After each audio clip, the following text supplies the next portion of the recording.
আমাকে এত ভালোবাসা, এত সাপোর্ট, এতটা স্নেহ করার জন্য থ্যাংক ইউ। আরে কেন বলছি, আরে আমাকে ভালোবাসার জন্য মানুষ কিন্তু ভেবেছিলাম খুবই কম পরিমাণ, কিন্তু পরে যখন আমি সোশ্যাল মিডিয়া আসলাম আমার হেটার সত্যি বলতে একটাও নেই। আমি আজ পর্যন্ত কোনো হেটই পাইনি। এটা আমার সবথেকে বড় সৌভাগ্য। আমি জানি না কেন বা কিসের জন্য, হয়তো আমার ব্যবহার বা কিছু, বা তোমরা আমাকে বলো যে কেন তোমরা আমাকে হেট করো না। আমাকে ভোরে ভোরে অনেকেই মেসেজ করে, দিদি তোমাকে ভালো লাগে, তোমার ভয়েস সুন্দর, অনেক রেসিপিও তোমরা আমার সাথে শেয়ার করো।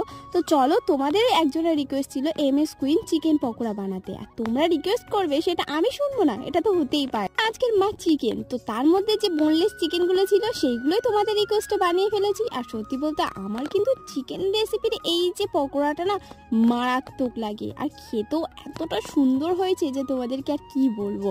কার কার এরকম চিকেন পকোড়া খেতে ভালো লাগে আমাকে কমেন্ট করো, আর পরের রেসিপিটা কী হবে জানি।